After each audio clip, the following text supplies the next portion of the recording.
General Assembly of the Tennessee YMCA Youth and Government will now come to order for the purpose of attending a joint session. Will the schools present please sound off so that your attendance may be noted? Hi, this is Clarksville Academy from Clarksville, Tennessee, checking into the 68th Annual Youth and Government Conference. The Collegiate School of Memphis, Tennessee is present for the 68th Annual Youth and Government Conference. Ryan of Nashville, Tennessee is present for the 68th Annual Youth and Government Conference. Green Hill High School of Mount Juliet, Tennessee is present for the 68th Annual Youth and Government Conference. Hey everyone. Hillwood High School of Nashville, Tennessee is present for the 68th Annual Youth and Government Conference. Lebanon High School of Lebanon, Tennessee is present for the 68th Annual Youth and Government Conference. Mount Juliet High School of Mount Juliet, Tennessee is present for the 68th Annual Youth and Government Conference. Smyrna High School of Smyrna, Tennessee is present for the 68th Annual Youth and Government Conference. Woo! White Station High School of Memphis, Tennessee is present for the 68th Annual Youth and Government Conference.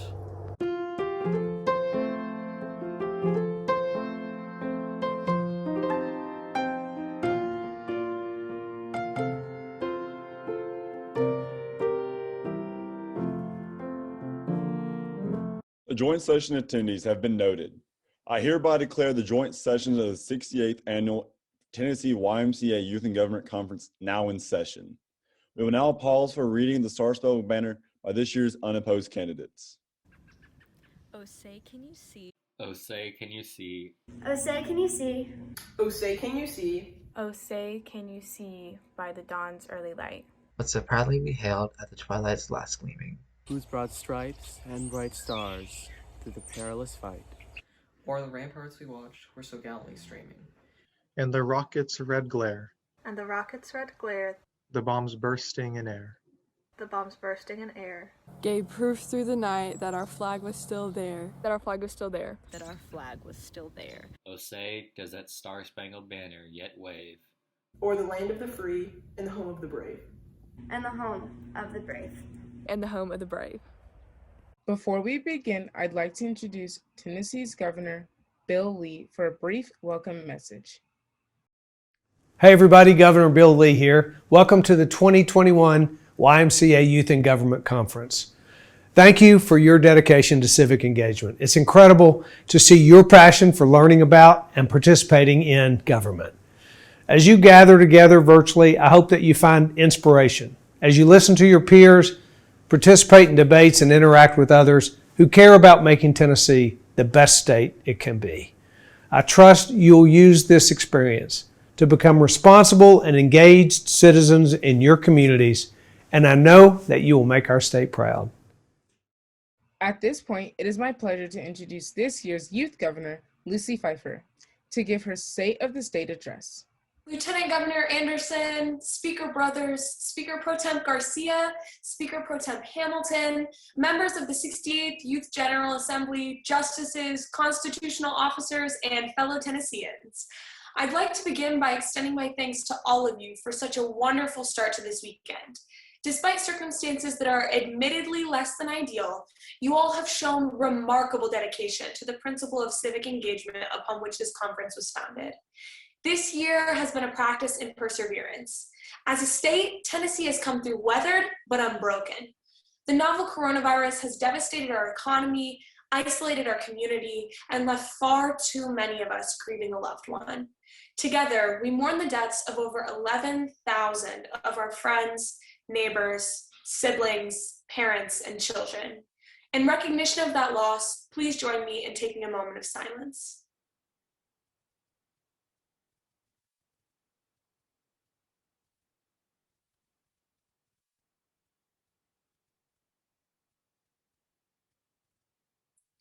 Thank you.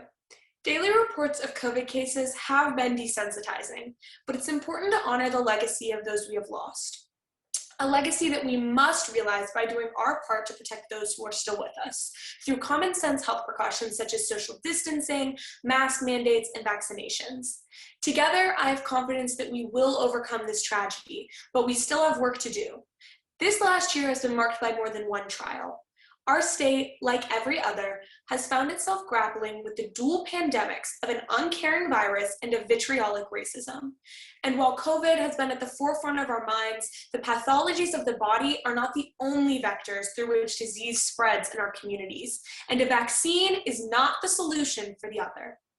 Ahmaud Arbery, George Floyd, Breonna Taylor. These individuals and countless others have become victims of a moral war in our country.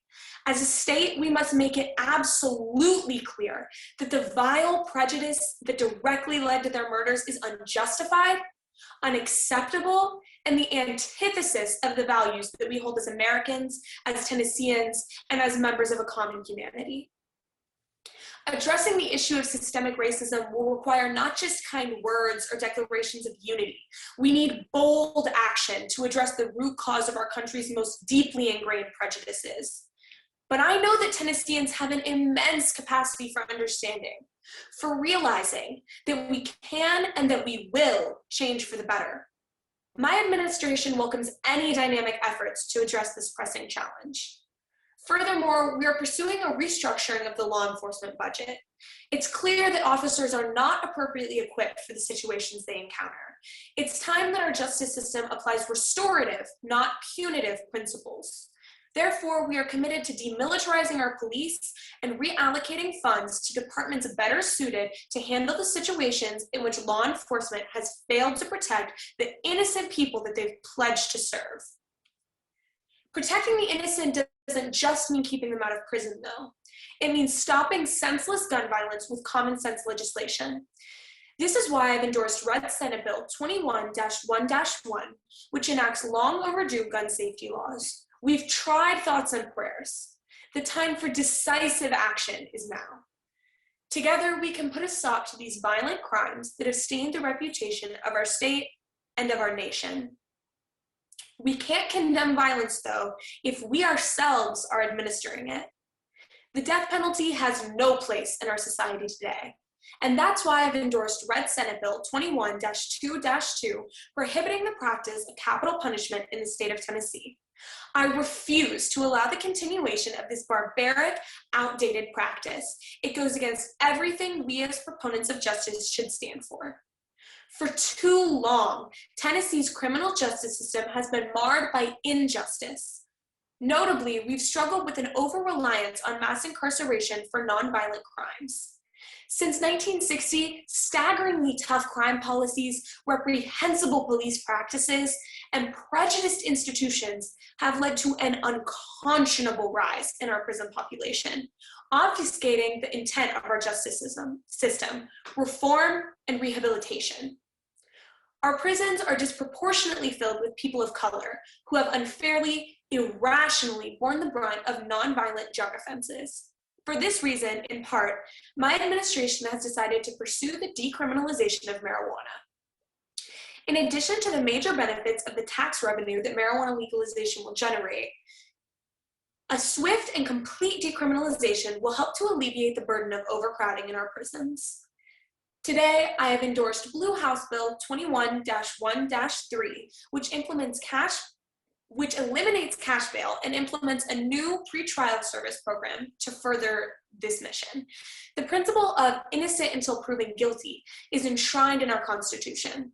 This bill brings us one step closer to that reality. The most vulnerable among us have waited too long for justice, and this administration will not tolerate that wait any longer. It's time we act now. For too many Tennesseans, release from one prison leads to another, as undervalued minimum wage, a lack of affordable housing, and expensive healthcare pushes many back into the vicious cycle of poverty. Effective immediately, I am introducing dynamic legislation to address the growing crisis of economic inequality. The legislative package that we have presented addresses the issue of affordable housing, as well as implementing a necessary plan to provide workers with a livable income by increasing the minimum wage. However, when the bills from even one injury can suddenly make that wage entirely unlivable, we know there's still a problem to be addressed. Medical debt is the leading cause of bankruptcy in Tennessee. It is absolutely unacceptable that vital services send our most at-risk citizens into financial ruin. Today, our state provides life-saving healthcare coverage to over 1 million Tennesseans, and yet there is clearly still work to be done. Vulnerable citizens are without the care they deserve. I am here to tell you that they will get the life-saving coverage they need now. Healthcare is a human right, and the healthcare expansion should not be a question of whether we are willing to extend our compassion to those less fortunate than us, but how we will go about doing so. Our healthcare system has the potential to be one of the best in the nation. With this, I am announcing my administration's comprehensive plan to provide healthcare to every Tennessean in need. Our most crucial move will be to enact Medicaid expansion in our state. With Medicaid expansion, we'll reverse the closure of our rural hospitals, bolster our urban safety net, and bring coverage to hundreds of thousands of Tennesseans who cannot currently afford it. This expansion will bring coverage to those within 138% of the federal poverty line and supplement Tennesseans within 400% of the federal poverty line through subsidies. Not only will this bring coverage to those most in need, but it will bring about a quicker recovery from the COVID pandemic. The next step of this healthcare overhaul involves streamlining and improving the efficiency of our state's medical technology and resources. To this end, I have endorsed Blue House Bill 21-1-6 in order to study the benefits of experimental treatments for those struggling with mental health issues. This legislation has set an innovative pathway to explore the most novel developments of medical technology. It will improve treatments available for Tennesseans, as well as help to address the mental health crisis facing the state, which has only been exacerbated by the current pandemic. The COVID pandemic has also compounded the tragedy of the opioid epidemic on multiple fronts. In the next 10 minutes, an American will have died of an opioid overdose. By the end of the day, 130 people will have followed. In the last year, in Tennessee alone, over 1,000 people have died as a result of opioid-related overdose. Opioid addiction is hard to overcome, but it's our responsibility to make the road to recovery as accessible as possible for those struggling with dependency. We're acting now to dramatically expand our substance abuse care, providing our fellow citizens with the help they so desperately need. That starts with implementing effective needle exchange programs. Because of the relationship between the proliferation of HIV and the use of intravenous drugs, these strategies have been proven incredibly effective at improving the health of those affected by addiction, as well as drastically slowing the spread of dangerous diseases. Furthermore, we are appropriating new funding for life-saving overdose reversal drugs, such as Narcan. Our work begins not by punishing substance abuse victims, but by giving them the tools to rehabilitate. Additionally, we will implement an initiative to prevent neonatal abstinence syndrome by providing options to mothers struggling with addiction and protecting their newborn children from that same addiction. The urgency of our present situation, both epidemic and pandemic, illustrates the dire state of our healthcare system, but that changes now. These comprehensive legislative reforms will establish essential services that Tennesseans can depend on. We'll be able to tackle tomorrow's challenges as a united front. As pressing as these concerns are, though, we must continue to plan for the future. Once we recover from the COVID pandemic, and we will recover, we'll be faced with the looming threat of climate change. And although we have endured many crises over the past year, I have faith that Tennesseans will come together to make the changes necessary to overcome yet another obstacle. However, that does not mean that we can stand idly by waiting for the situation to address itself. Our inaction breeds complacency. That ends now. Today, I am announcing my intentions to implement a carbon tax in the state of Tennessee. This tax will both generate revenue and incentivize businesses to work towards carbon neutrality. The battle against climate change is a turning point that we cannot afford to ignore. Now is the time for action. My administration will continue to work closely with legislators to pass ambitious bills that will have a profound impact on the welfare of our state and its citizens. Improving the welfare of our citizens, though, means respecting the decisions they make as voters. For this reason, I have endorsed Red Senate Bill 21-1-4. In order to maintain the true spirit of democracy, it is crucial that the direction of the country remains firmly in the hands of the people. This bill does that by instituting a policy of proportional representation in Tennessee's Electoral College. In this way, we can ensure that the voice of every Tennessean is heard without favoritism or exclusion. Ladies and gentlemen, the problems that we've outlined here today aren't new to any of you. And while daunting, they are surmountable. Legislators, it's through your bold action that the potential of this great state will finally be realized. To further our mission of progressive legislation, my administration welcomes any show of support, be that through public endorsement, co-sponsorship, or the simple, decisive action to vote in favor of our dynamic legislation. We've overcome great challenges before. We will do it again. Together, we stand against those obstacles threatening the stability of our state. Because of that unity, the state of our state is hopeful. The state of our state is unbroken. And above all, the state of our state is strong. Citizens, we stand at a great precipice. Our decision to act will define how history remembers these events. When faced with the formidable obstacles that we see before us, the people of this state have stood with confidence and declared that the time for compassion is now. The time for solidarity is now. The time for change is now. God bless you, God bless the state of Tennessee, and God bless the United States of America. Thank you.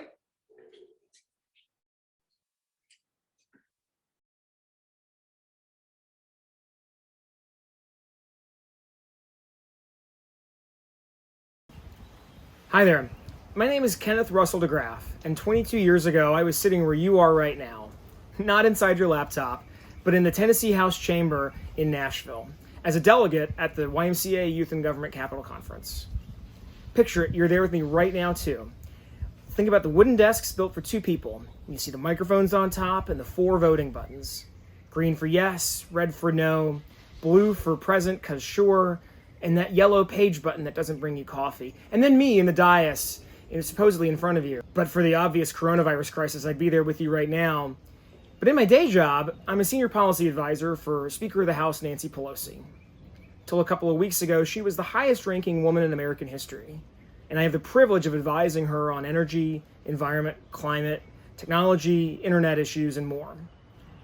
And 22 years ago, I didn't think I belonged in your chair.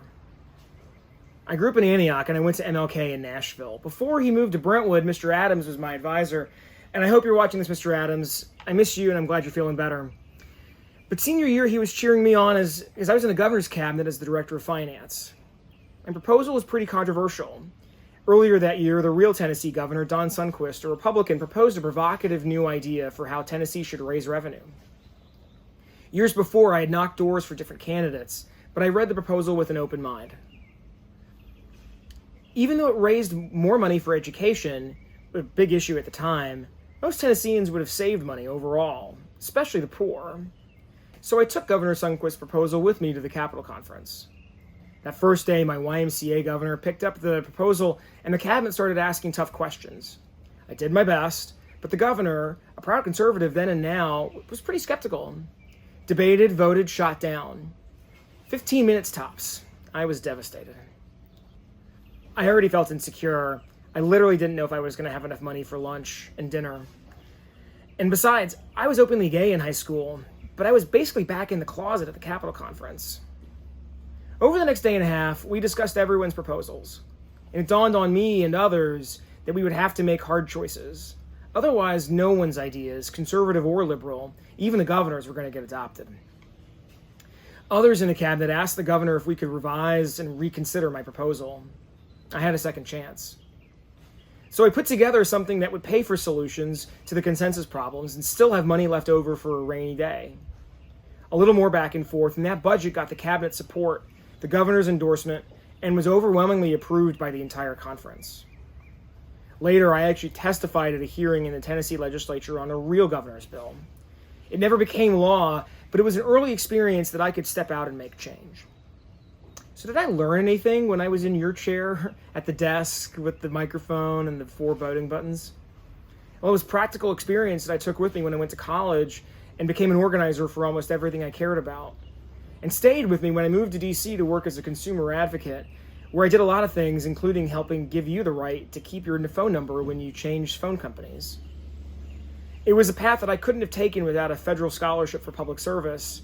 So when I had the chance to work on Capitol Hill, I brought with me how to keep an open mind, how to bring the right people together to solve problems. And those are things that I've learned and have been doing to help the speaker make decisions for the last 10 years. That is up until January 6th, the insurrection. I had an hours-long drive to DC and a morning full of meetings on the phone, which wrapped just as protesters were gathering at the Capitol steps. Once they got into the building, which was unthinkable, I kept waiting to hear that the president, the Pentagon, someone had called in the National Guard. If DC were a state, it could have made the call on its own, but instead, if you saw the impeachment trial the first day, you saw what happened. You saw my coworkers, my friends, diving into a conference room with mere minutes to spare, the mob yelling about killing my boss. They ransacked and pillaged our office. They quickly broke through the first door of protection, trying to break through the second door, where my friends hid behind a table they flipped over, which one of them learned in school shooting drills. Voices in the hallway yelling for blood, trying to break through that door. Thank God for that second door. Thousands of people work in Congress, staffers like me, young and old, operations staff, press, police, and more, but it's a speck in the federal government. The Hill's like a family, and most of us are affected by the insurrection in different, personal, powerful, painful ways. It hurts knowing that some in the family aided and abetted an insurrection. I have unspeakable anger towards those who played any role, but especially those who had taken the oath to protect and defend the Constitution, and then watched and did nothing as the Capitol was sacked for the first time since the War of 1812. My friends working in the office that day were there to fulfill Congress's constitutional obligations to count the states as electoral votes. I don't know how they shook off the trauma and finished their work around 3 a.m. For many, even me, the trauma from the insurrection still lingers. But this is about you. So think about where you are right now, in the House chamber in Nashville, made of the same Tennessee marble and limestone that I used to see when I would walk through the U.S. Capitol. In Tennessee, your Capitol's wrought iron ceiling was unprecedented. To make it, the local iron industry had to make big investments. But those investments paid off and made Tennessee a national leader. We can do that again and create millions of jobs and recover from the coronavirus crisis by building back better for the long term, for the future. Just like solving the climate crisis. Even the fossil fuel industry figured out the science decades ago. The only real question are how expensive are the problems that pollution causes? How much we'll save by solving it faster before the cost of inaction spirals it out of control?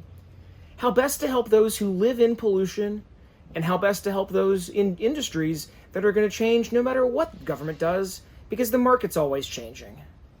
You either make the future you want to live in, or you watch it blow you away. Doesn't everyone in the country deserve the opportunity to make their own future? We got started in a small way last year. In December, I helped Speaker Pelosi pass an enormous bill under a procedure that basically required House and Senate Democrats and Republicans to come together on what we could all agree on. Bipartisan, bicameral, signed by President Trump. It's among the highlights of my career. That big bill was made of hundreds of smaller bills, each with their own story, supporters, and impact.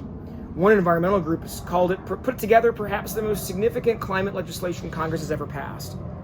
And a different part of that bill I worked on created a new program to help kids and families afford high-speed internet.